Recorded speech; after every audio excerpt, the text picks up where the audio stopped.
यो WhatsApp guys, मेरा नाम है साउद और आज हम लोग खेल लेने वाले। गाइस आप लोग मेरी गेमिंग की वीडियोस पे यार ज़रा फोकस नहीं करते, तो मैंने सोचा है कि एक नई जगह हाथ पैर मार लें जिसमें कुछ हद तक अच्छा भी हूँ यार मैं, और वो है हिस्ट्री। भाई हिस्ट्री में मेरा अच्छा भला एक्सपीरियंस है और साथ के साथ मैं हिस्ट्री में अपने स्कूल में अच्छे नंबर भी लेता रहा हूँ। सो फर्स्ट ऑफ ऑल मैं एक सीरीज शुरू करूँगा हिस्टोरिकल इन्वेंशंस की, जो कि अबैंडन हो गए। ऐसी इन्वेंशंस जो कि अलग अलग मुल्कों ने की, अलग अलग तरीके से की, बहुत अच्छी की, और वो अपने टाइम में सबसे एडवांस थी, लेकिन अबैंडन हो गई। सो अब से हर दिन या एक दो दिन छोड़कर मैं ऐसी ऐसी वीडियोस बनाऊंगा और उसके बाद हम लोग जानेंगे कि इन्वेंशंस है कौन सी। सो आज की वीडियो है, उसके अंदर मैं आप सबको बताने वाला हूँ एक ऐसी इन्वेंशन की कहानी जिसको बनाया था यूएसएसआर ने। आप कुछ लोगों को पता होगा कि यूएसएसआर क्या है, कुछ को नहीं पता होगा। सो मैं पहले ही बता दूं कि यूएसएसआर एक इत्तेहाद था जिसके अंदर 15 मुल्क including Russia, Ukraine, Belarus and many more, जिसके बारे में मैं एक डिटेल्ड वीडियो अलग से बनाऊंगा। सो फर्स्ट ऑफ ऑल आज हम लोग बनाएंगे video the Lun class ekranoplan. So Lun class ekranoplan के बारे में वीडियो बनाऊंगा। इसके बारे में बताऊंगा किसने इसको डिज़ाइन किया, कब किया, किसने डिज़ाइन किया, किसने कब डिज़ाइन किया, कब इसने अपनी पहली परवाज़ भरी या पहली टेस्ट कब हुआ इसका, और सर्विस में कब शामिल हुआ, और क्यों ये अबैंडन हो गया। इसमें बहुत बड़े बड़े हम लोग रूट काज भी जानेंगे कि अबैंडन क्यों हुआ और कैसे हुआ। So without wasting more time let's start the video. Lun class ekranoplan. तो ये लून क्लास अक्रैनो प्लान असल में एक ऐसा जहाज़ था जो एक जहाज़ और शिप को मिला के बनाया गया था।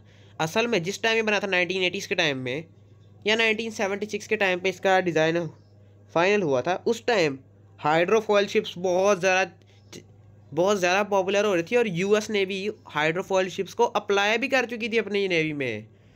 तो वो शिप्स कम अज़ कम भी 110 या 120 किलोमीटर पर आवर की स्पीड में चल सकती थी। यानी सोवियत सबमरीन्स जो पहले बहुत फास्ट समझी जाती थी और उनको पकड़ना नॉर्मल अमेरिकन वेसल्स के कंट्रोल में नहीं था, वो नहीं पकड़ पाती थी। तो इसीलिए उन्होंने हाइड्रोफॉयल शिप्स बनाई और अब सोवियत सबमरीन्स उनकी रेंज में भी थी, उनकी स्पीड के बराबर भी थी। सोवियत सबमरीन्स चलती थी 80 किलोमीटर पर आवर की स्पीड पे, बहुत ज़्यादा है उस टाइम के लिए, अब नहीं है। अब भी अच्छी वाली स्पीड है ये सबमरीन्स के लिए, क्योंकि वो पानी के नीचे होती हैं।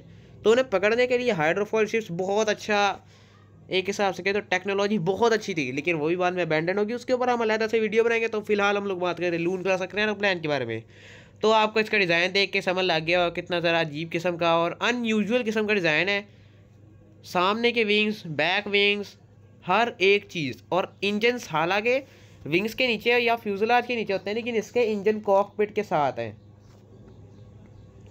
बाकी इनिशियली पार्टिकुलरली ये प्रोजेक्ट जो था ना सोवियत नेवी के लिए था, क्योंकि सोवियत नेवी ना अपने समुद्रों को फतह करने के लिए, अपनी डोमिनेंस बरकरार रखने के लिए, क्योंकि वर्ल्ड वॉर 2 के बाद अमेरिकन नेवी को वर्ल्ड की सबसे पावरफुल नेवी का दर्जा मिल चुका था, उस दर्जे उस मुकाम को उनसे छीनने के लिए उन्होंने ये किया।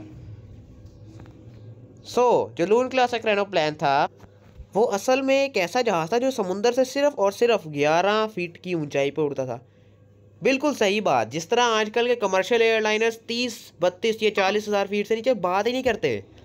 उस वक्त ये जहाज़ उड़ता था सिर्फ और सिर्फ 11 फीट की ऊंचाई पर। उस वक्त ये जहाज़ उड़ता था सिर्फ और सिर्फ 11 फीट की ऊंचाई पर, और इसका भी एक पार्टिकुलर रीज़न था, ताकि इस जहाज़ को ना रडार डिटेक्ट करे, क्योंकि रडार ज़्यादा नीचे बिल्कुल ज़मीन के पास उड़ने वाली चीज़ों को डिटेक्ट नहीं कर पाता, और सोनार जो पानी में डिटेक्ट करती चीज़ों को या सबमरीन्स को, वो भी ऊंचा, वो भी पानी से बाहर होने की वजह से इसे डिटेक्ट ना कर पाता।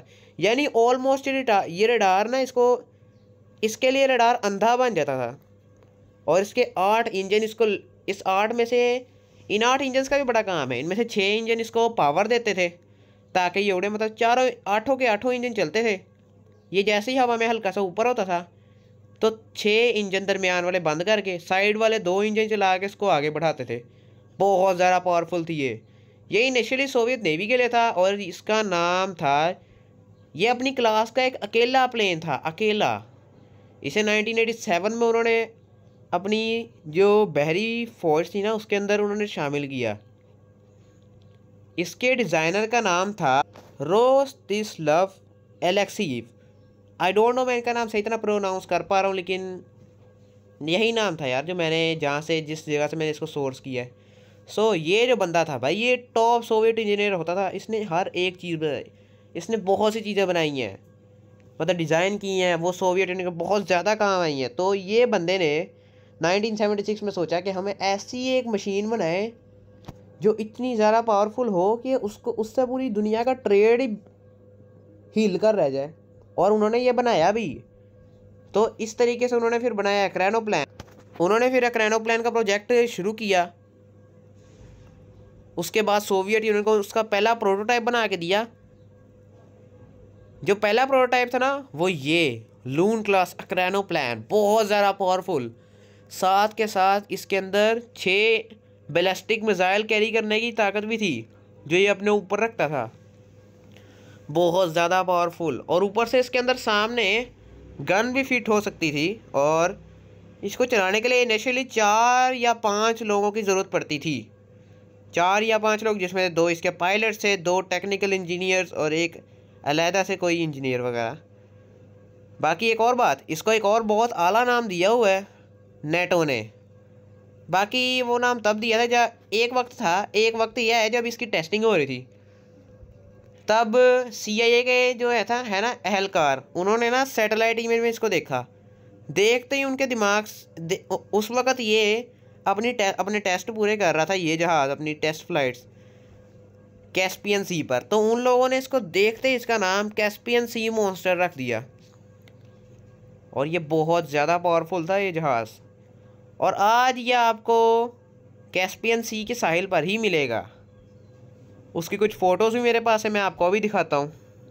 सो ये उसकी कुछ फ़ोटोज़ हैं, ऐसे ही वो साहिल पर खड़ा है। लेकिन रशियन नेवी और रशियन मिलिट्री अभी भी इसका ध्यान सही तरीके से रख रही है कि ख़राब ना हो। रशियंस का ये ख्याल है, रशियन गवर्नमेंट का, कि वो इसको साफ़ सुथरा करके म्यूज़ियम में रखेंगे। लेकिन अभी तक ऐसा कोई हिसाब नहीं मुझे नज़र आ रहा कि इसे म्यूज़ियम में भी रखना है, कि इसे यहाँ से उठाया भी जाएगा। क्योंकि जिस तरह आप देख सकते हैं इसकी हालत बहुत ज़्यादा खस्ता हो चुकी है देखने में तो, लेकिन अंदर से बिल्कुल साफ़ है। अंदर से कुछ वीडियोस में लोगों ने दिखाया है, मतलब वो रशियन गवर्नमेंट्स के साथ उनका कुछ रिलेशन होता है और वो लोग पूछ कर उनसे अंदर जाते हैं, और बहुत ज़्यादा साफ़ सुथरा होता है। तो बाकी 1987 में इसको सर्विस में शामिल कर लिया गया, नेवल सर्विस में ये एक्टिव हो गया। टोटल 3 एक्रेनो प्लान्स सर्विस में शामिल करने थे, लेकिन बस एक हुआ, क्योंकि ये 1987 का दौर था मिखाइल गोर्बाचेव का। सोवियत यूनियन में चेरनोबिल न्यूक्लियर ब्लास्ट हुआ था, और ऊपर से वो बिखर रहा था, सोवियत यूनियन टूटना शुरू हो चुका था। और फाइनली ये 1987 से बस 1991 तक ही सर्विस में रहा। उसके बाद इसे एक नेवल बेस पर जाकर खड़ा कर दिया गया, साहिल मतलब नेवल बेस के डॉकयार्ड पर। और उसके बाद फाइनली 2000 के शुरू में इसको लाकर कैस्पियन सी के साहिल पे रख दिया गया। बाकी ये एक्रेनो प्लान उस वक्त के हिसाब से यकीन माने बहुत ज़्यादा एडवांस चीज़ थी, बहुत ज़्यादा एडवांस। अगर इस तरह के 10-12 और होते ना और सोवियत यूनियन ना टूटता, तो भाई मेरा नहीं ख्याल कि ट्रेड वॉर जो सोवियत यूनियन और अमेरिका की कोल्ड वॉर हो रही थी उसमें सोवियत यूनियन का पलड़ा किसी तरफ से भी अगर हल्का होता, भाई मैं नहीं मान सकता फिर। क्योंकि भाई ये चीज़ इतनी ख़तरनाक है, ये हाइड्रोफॉइल शिप्स जो थी वो 110 या 120 किलोमीटर पर आवर की स्पीड से भाग सकती हैं बस, या चल सकती हैं पानी में। ये भाई 300 या 400 किलो कम से कम 600-700 किलोमीटर पर आवर की स्पीड से कम बात नहीं करता था ये भी। और ऊपर से इसके ऊपर 6 बैलिस्टिक मिसाइल, यानी ये हमला भी कर सकता है। इसके कुछ फ्लॉज भी थे, वो मैं आपको भी बताता हूँ। सबसे पहला फ्लॉ तो ये था कि ये टर्न लेने के लिए ना बहुत ज़्यादा जगह घेरता था। यानी अगर इसको यूज़ करने के बाद अगर इसे जल्दी जल्दी किसी छोटी जगह से टर्न करना होता ना, किसी छोटी जगह पे यानी पानी वाली जगह पे, सो ये इतनी अच्छी तरह टर्न नहीं ले सकता था। फ्लॉ नंबर टू ये था कि इसे अभी तक ना छोटे झीलों में या किसी दरिया वगैरह में टेस्ट किया गया था, कैस्पियन सी में बस, लेकिन इसका प्रॉपर टेस्ट समुंदर में नहीं कभी हुआ। इन 2 वजूहात की वजह से मुझे लग रहा है कि ये कुछ हद तक इसमें फ्लॉज थे। लेकिन इसका फिर एक छोटा वर्जन भी रोस्तिस्लाव एलेक्सीव ने पेश किया और वो सोवियत मिलिट्री ने अच्छा वाला टाइम तक यूज़ भी किया। ये भाई ये क्रेनोप्लान बहुत ज़्यादा पावरफुल है, इसके अंदर अच्छे भले टैंक्स, मिलिट्री के बंदे सब जा सकते हैं बहुत देर तक। ये इतने सारे बंदे, इतनी सारी आर्मी, अच्छे भले अगर ये होते ना 10-12, मजाक से अलावा अगर सोवियत यूनियन के अमेरिका के साथ कोई भी वॉर होती तो ये भाई मजाक से अलावा बहुत ज़्यादा अच्छा काम कर सकते थे, क्योंकि इनके अंदर कम से कम बहुत सारे टैंक्स और आर्मी सोल्जर्स तो और भी ज़्यादा, ऊपर से इसके अंदर हथियार भी, यानी अगर कोई हमला इस पर भी हो जाए तो ये उसको भी सस्टेन कर सकता है। सो आज की वीडियो में इतना ही। ये थी हमारी वीडियो लून क्लासिक क्रेनोप्लान पर। और यार ये मेरी पहली हिस्टोरिकल वीडियो थी, तो यार सपोर्ट थोड़ा दिखाना है इसमें प्लीज़, ताकि मुझे मोटिवेशन मिले, मैं अपनी थोड़ी ये अच्छी वीडियोस बनाऊं और आप सबको बताऊं कि क्या क्या चीज़ें कैसे कैसे बनी, कैसे कैसे लावारिस हुई। और तो और मैं कुछ ऐसे मुल्कों पर भी वीडियो बनाऊंगा जो अब नहीं है, और साथ के साथ मैं इस्लामिक हिस्ट्री पर भी वीडियो बनाऊंगा। सो गाइस, फ़िलहाल इस वीडियो में इतना ही काफ़ी है। मिलते हैं अगली वीडियो में। अल्लाह हाफिज़।